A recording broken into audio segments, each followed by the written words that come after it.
बिस्मिल्लाहिर्रहमानिर्रहीम। अस्सलाम वालेकुम। पीवीटी न्यूज़ एचडी के साथ मैं हूं सुहेल चौधरी। नजर डालेंगे आज की अहम खबरों पर।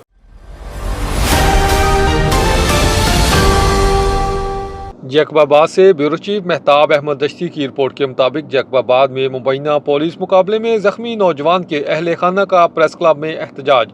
अहले खाना ने पुलिस मुकाबला झूठा करार दे दिया। जख्मी नौजवान मीर जान गुलवानी बेगुनाह है।